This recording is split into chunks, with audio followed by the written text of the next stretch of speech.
On our planet, there seems to be an infinite number of beautiful places one can visit, with an equal number of spectacular things to admire. It requires nothing more than a curiosity to observe what is all around you. The miracle of nature manifests in countless ways, from breathtaking vistas to the simple movements of a common heifer. The purpose of this program is to present you with the extraordinary diversity of our miraculous blue planet so that you can discover these things for yourself. Today's journey in search of more miracles of nature brings us to the Masurian Lake District, which is an impressive water world in northeastern Poland. We will then trade in the cool Baltic region for the tropical Caribbean. Here we will prove that it would be wrong to link the Cuban province of Guantanamo only with the famous American naval base. To wrap things up, we will return to Europe's Mediterranean region to visit people of the Lipari Islands who continue to survive in the shade of ever-smoldering volcanoes.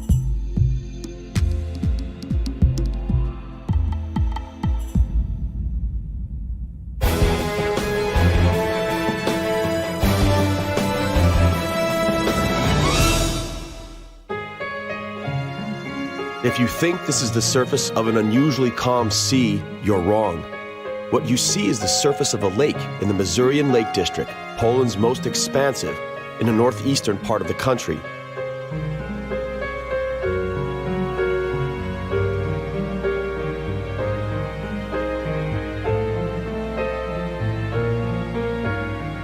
It's a renowned destination for all those who love water sports, fishing, and hiking.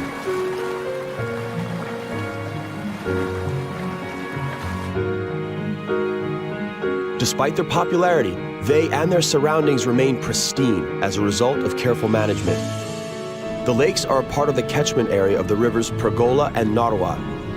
Altogether, the total surface area of this river system is 40,000 square kilometers, interconnected by 11 canals, as well as several rivers and streams.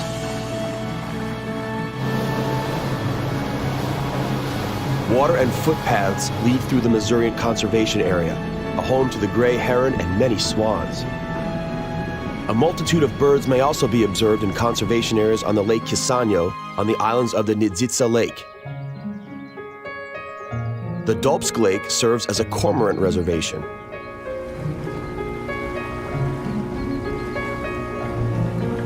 The water's quality is renowned and ranks among the cleanest in Poland.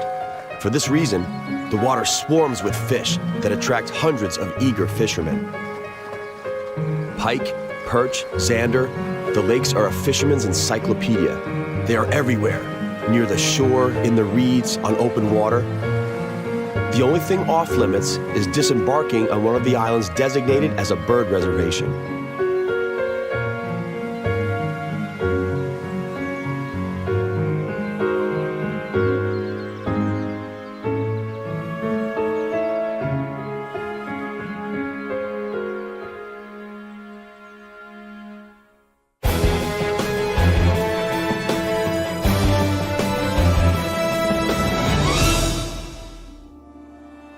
The beauty of the surrounding nature is in stark contrast to the reality that the northeastern part of Poland was an area once fought over by Prussia and Tsarist Russia.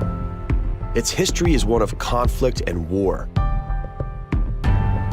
This half-forgotten German bunker is a reminder of World War I.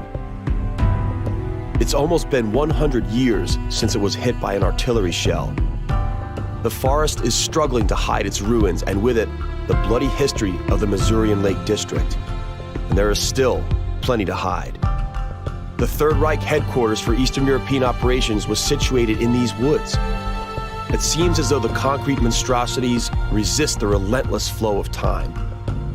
In the Wolf's Lair, as the infamous bunker of the leader was called, Adolf Hitler spent 800 days, and here he survived an almost successful assassination attempt under Operation Valkyrie.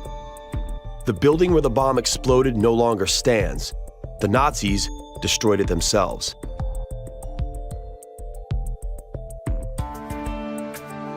Let us pray that in the future, only people with more peaceful intentions shall inhabit this lovely region.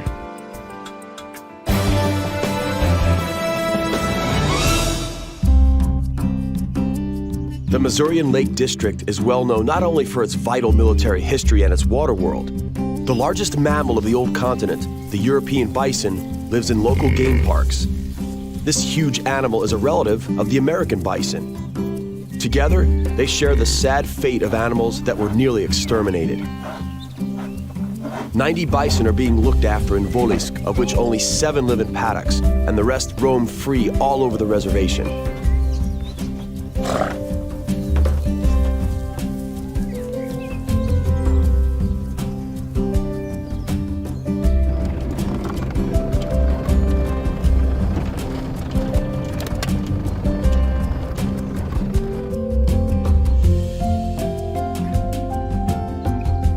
They seek out humans only in November when they can't manage to find sufficient food. Nature is preparing for the arrival of winter. Because the region around the Missourian Lake District is the coldest in Poland, life literally stops until next spring. It's high time then to find some sunshine, which ought to be easy in our next destination. Let's travel to the sunny Caribbean, to Guantanamo.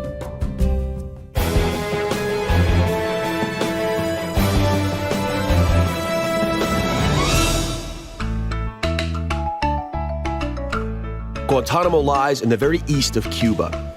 Upon hearing the name, most people think of the American naval base.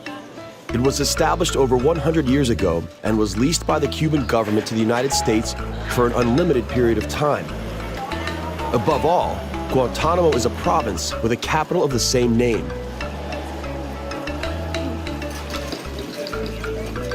While the naval base stands on a swampy piece of land a little over 10 by 10 kilometers, the total surface area of the province as a whole is over 6,000 square kilometers.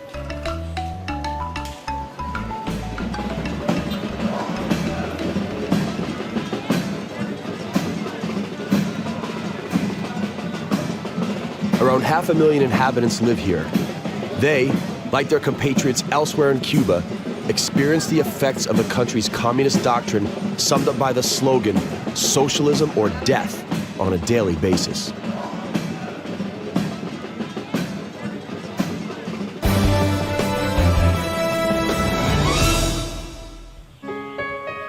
Cuba's original inhabitants, the native Indians, no longer live on this freedom island. Most were slaughtered by Spaniards and the rest succumbed to infectious disease. The last Cuban Indians lived at the end of the 19th century right here by the river basin of the Yamuri River. The river makes its way to the sea through steep rock walls, which at times rise 150 meters high. The resulting gorges are among Cuba's most romantic and picturesque natural sceneries.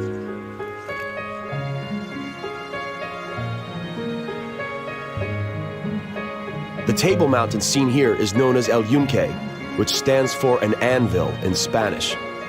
It's a fitting name. Many crystal clear streams flow from its sides. The actual name of the province, Guantanamo, comes from the Taín language and stands for a country in between rivers.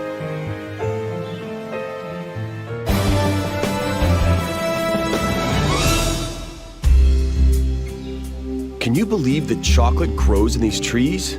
Indeed. The journey from the state of fresh cocoa beans to a bar of the much-loved delicacy is not an easy one, but the result is well worth it.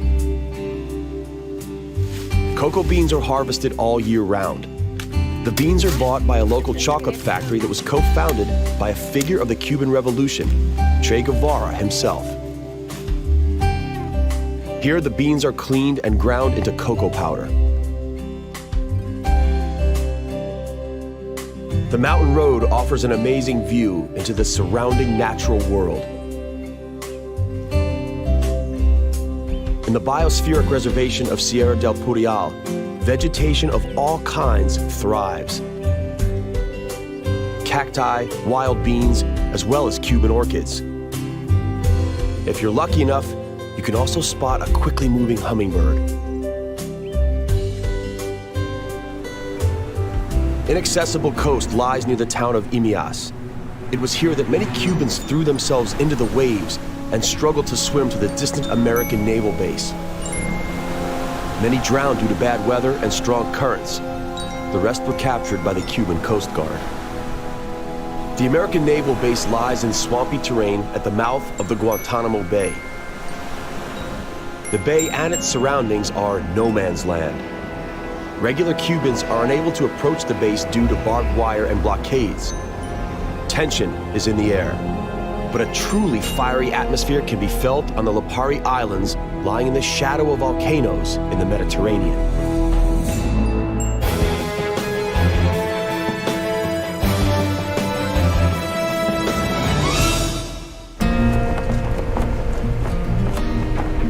The Lipari Islands are a volcanic archipelago in the Tyrrhenian Sea north of Sicily and belong to Italy.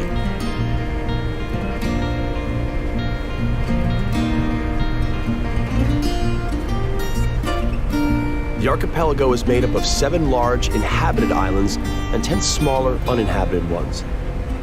The legend has it that the Greek god of the wind, Aeolus, once lived here.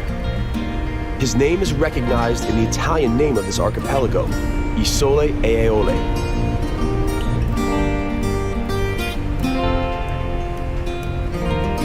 The locals distinguish the different types of wind, and each has its own name: Levante, Ostro, Maestro, Tramontana. But the islands are renowned particularly for the volcanoes. There are 13 in total.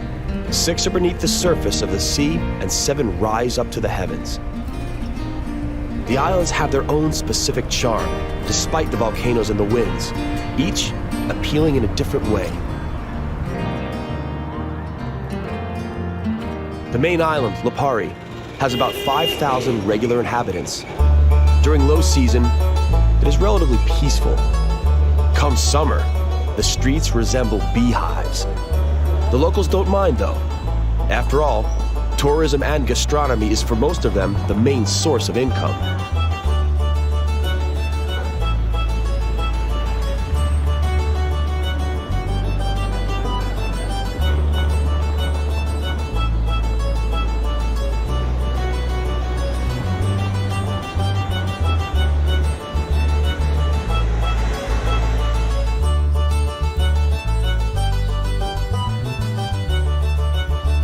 When it's time for siesta, the streets calm down, and tourists have the perfect opportunity to get to know the local architectural gems.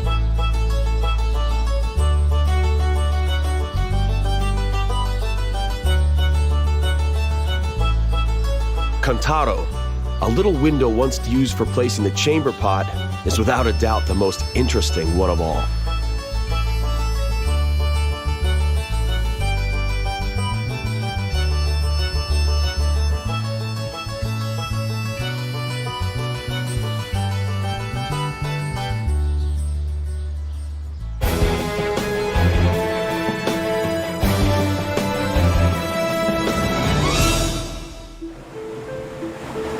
The Greek god of fire, Vulcan, is said to have lived on the island at one time.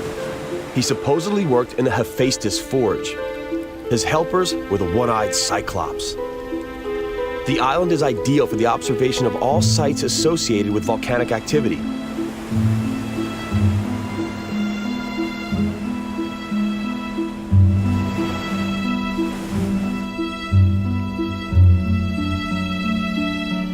Thanks to some of them, Vulcano became a renowned spa resort, and the local mud called fango has healing properties.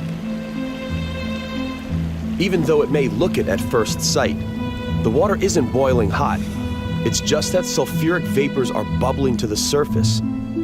It's these vapors that are known to be beneficial to the lungs, attracting people from near and far.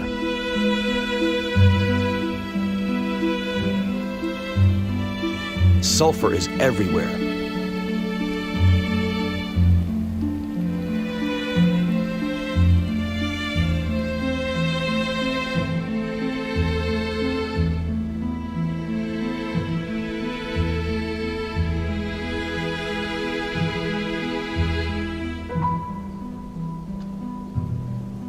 The locals are more concerned with the shortage of fresh water, though.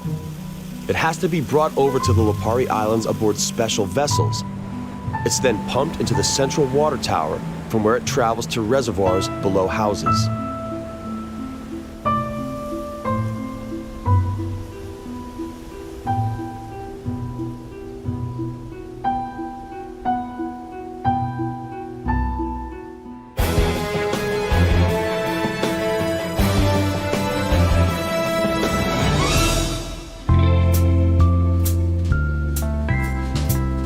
One may wonder what led people long ago to inhabit these apparently inhospitable and dangerous volcanic islands. Some came because of obsidian, a type of volcanic glass that was used early in the Paleolithic era for making spear points and knife blades. It is actually sharper than the best-known steel and is used for cardiac surgery scalpel blades. Long ago, potter's clay was quarried here as well. The highest peak of the island is Gran Cratere o la Fossa di Vulcano, which rises to a height of almost 400 meters above sea level. Together with the volcano on Stromboli, it is a favorite among the tourists. Currently, it may be referred to as inactive, but the locals leave nothing to chance, and so have a monitoring system on its slopes.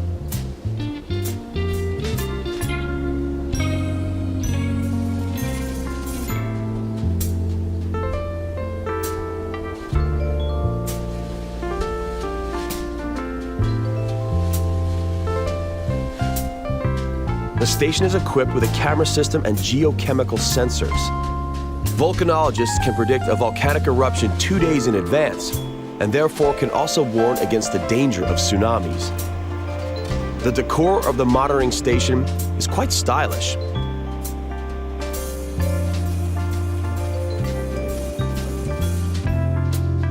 Local rocks and minerals are displayed in showcases: obsidian, sulfur, and other igneous rocks.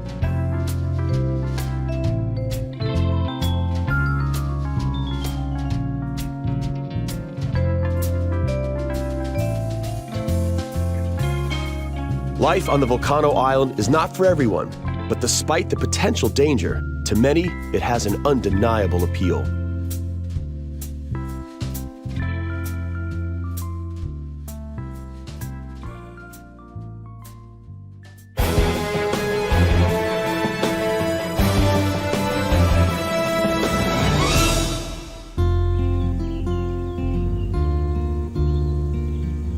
Filicudi is the epitome of peace and quiet in comparison to the smoldering volcano.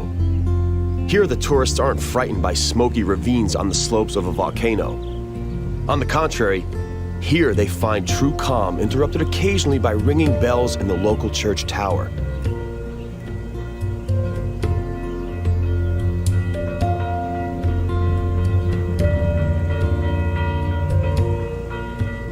The island is crisscrossed by footpaths and trails where one can stroll for hours, meditate, or observe the local flora, which is beautiful and fragrant.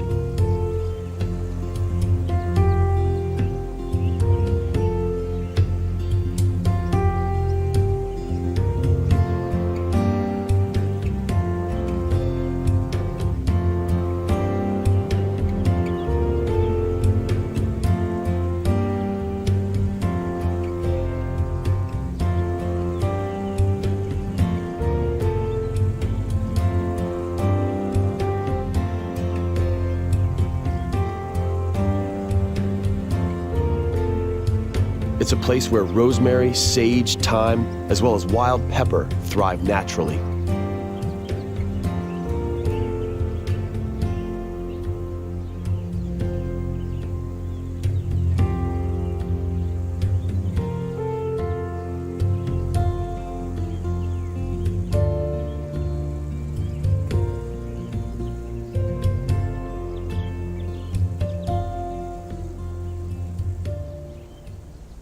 The local volcano is now dormant and nothing will revive it, but judging by the massive layers of igneous lava, this volcano was once very active. There is no longer any real danger of an eruption, but there are still places on this island where life hasn't fully resumed. The village of Zucco Grande was evacuated after the Second World War, and people are returning very slowly.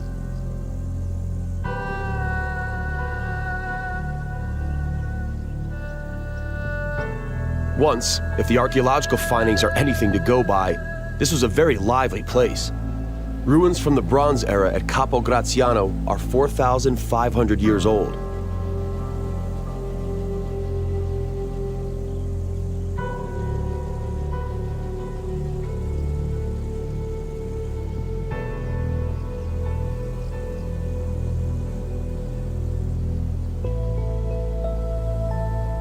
While the buildings succumb to the flow of time, the breathtaking vistas will remain forever.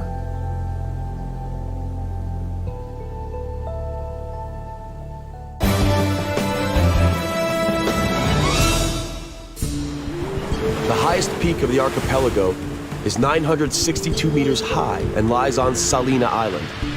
Unlike the other islands, it's covered by a thick pine forest.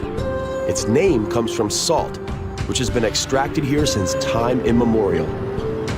The natural lagoon is filled with seawater, which evaporates, and what remains is pure salt.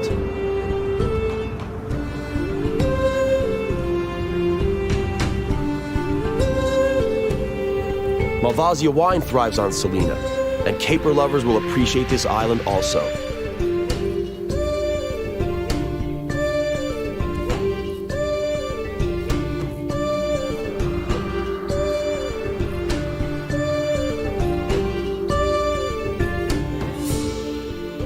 These unopened buds of the caper bush are literally found on every step. Just put on an apron.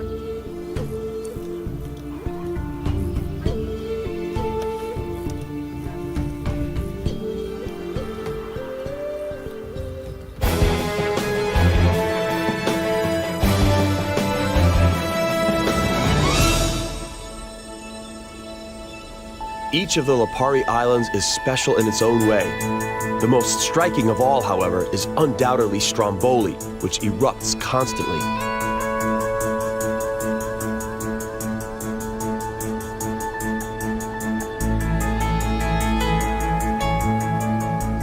Due to its conical shape, the Greeks called it the rounded one. The local people only refer to it by the word idu, which stands for he in the Aeoli dialect. This volcano has been spurting lava regularly for the last 3,000 years. It's the only active volcano of its kind in Europe. Stromboli is relatively harmless.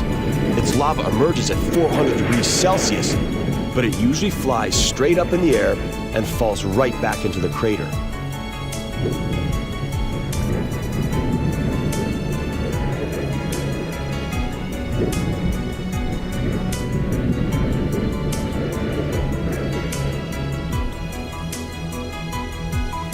Life so close to a volcano crater is not particularly easy.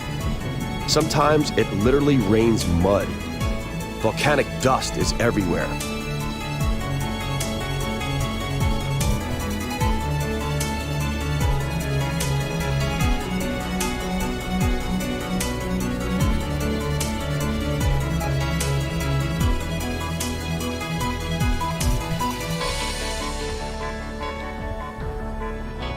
Life in the shadow of a volcano looks dangerous, and it can be, but it's also eminently interesting and ultimately beautiful.